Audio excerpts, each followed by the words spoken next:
We are saying goodbye to a hero.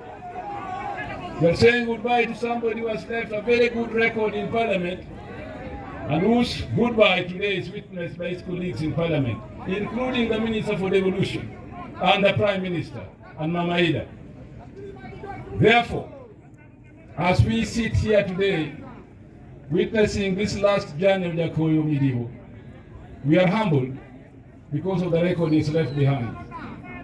We have heard of his family life, how he has brought up very responsible kids, and how he has kept the family together. This is something that we all should envy and emulate. And as a leader, I'd like to appeal to young people here today that young people, please take examples from your elders. These days we have dysfunctional families at many levels. But I think when we come here and see a united family where people work together and love each other, they give us a good example of what we should do. May the good Lord rest his soul in eternal peace. All with us.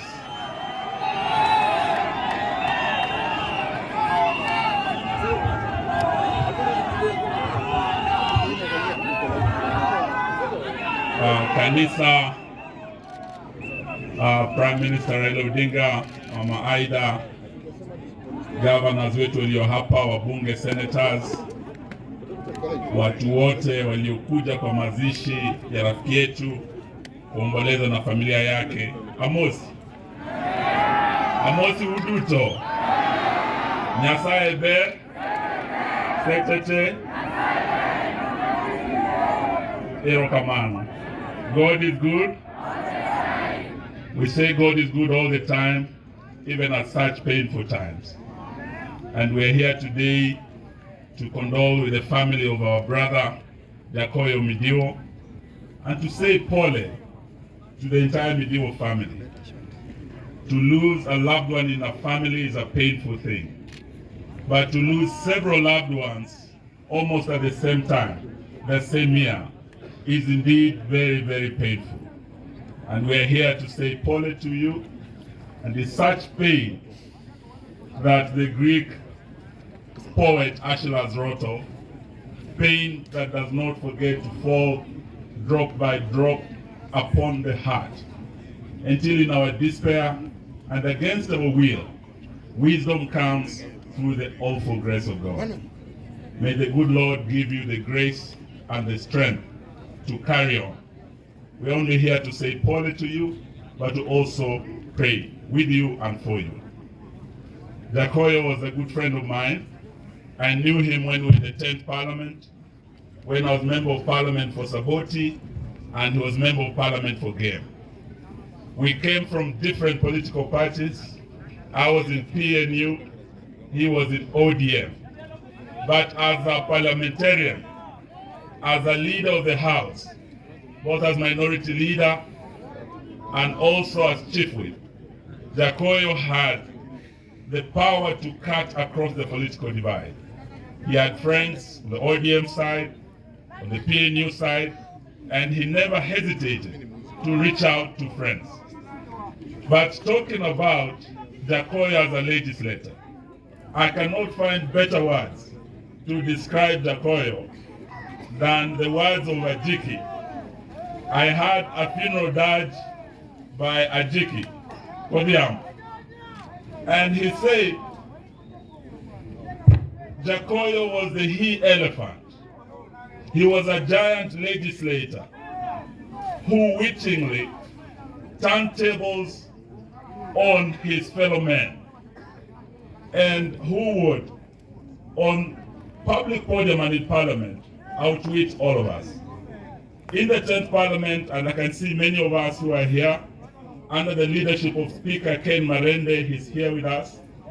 We were with my friend, I saw him here, James Orengo, we were with him, Anyanyong, in that 10th Parliament. You remember when it came to debate in the House, this man was an astute debater. He was also a defender of the ODM party, on the floor of the House and outside. When you crossed his path, you would feel the fire from Jakoyo. One day, I tasted Jakoyo's fire. I remember as MP for Saboti, I brought a question during Prime Minister's question time. And I asked the Right Honorable Raila Odinga, as the second Prime Minister of Kenya, about the issue of kazi kwa vijana, whether he was aware that it was kazi kwa vijana lakini pesa kwa wazee. I remember Jakoyo took me on head on. That afternoon was very rough. And when we left the chamber, I said, Jakoyo, I thought you were my friend. Then he told me, Eugene, I'm your friend, but when you touch Baba, that is where our friendship ends. Then he invited me to the members club and we had a drink with him. But when I explained to him why I was presenting the issue, why we need to listen to what Kriegler told us years ago about the ticking time bomb of our youth, and why we must stop tokenism in terms of addressing the youth problem and the youth ballot, and why we must do something more substantial, Jakoyo agreed with me. In fact, when I brought my motion to set aside 25% public procurement for the youth, Jakoyo as chief with ODM, with the ODM side, I moved the PNU side, and the seconder of my motion was none other than Honorable Midiwo. That precursor motion is what led to the AGPO bill, 30% to the youth and women of Kenya. So as we bid him farewell, if there's a way we can honor this great man, he left behind a legislation that is supposed to empower young people. We would want to ask our governors and those of us who are in national government to ensure we implement that 30% that will put money in the pockets of our young people in this county and in this country. Lastly, we want to say that when it comes to legislation, and I see many legislators here today, as we celebrate a first-class legislator who had a razor sharp mind on issues legislation, we must also look at the future of our country and future of legislators. Jakoyo was a learned man. We've been told he had several degrees, but he never believed that education or a degree was our only measure or yardstick of leadership. Just like his namesake Washington, George Washington did not have a college degree, but he was a great American president. Winston Churchill, one of the greatest prime ministers of England, did not have a degree, but he was a great leader. And Martin Luther King once said that it does not take a college degree to make a leader. It only takes a heart full of grace and a soul full of love for your country and your countrymen, and you can be that leader. Therefore, as Jakoyo lives, I want to urge our legislators, and I'm happy I've seen Kipchumba Murkomen and his team. Some are already leading amendments to the act that will deal with the issue of degrees being a qualification for election. Let me leave that to you, but say thank you very much the people of Game. Mimi nimekuwa hapa na Jakoyo mara nyingi. Nilikuja hapa akinialika Sirembe kufanya harambee kwa shule moja hapa tukiwa na rafiki yangu Samo Port.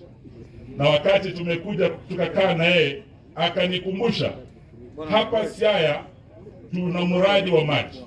Huo mradi ulianza Martha Karua akiwa waziri wa maji. Na wakati nimeingia kama waziri wa maji nilikuja hapa Siaya.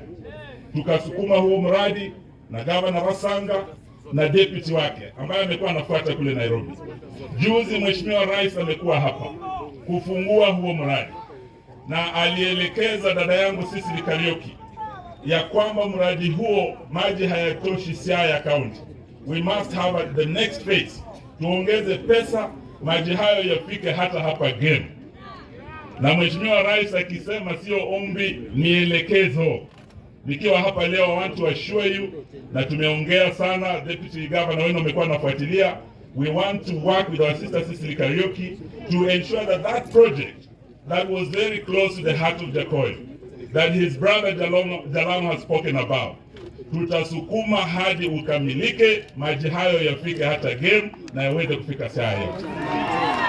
So that I want to undertake to work with you to ensure that that is done. So nataka niseme asante sana na niseme kwa heri kwa rafiki yangu nin maber osiepna, Otada, Owadga oko.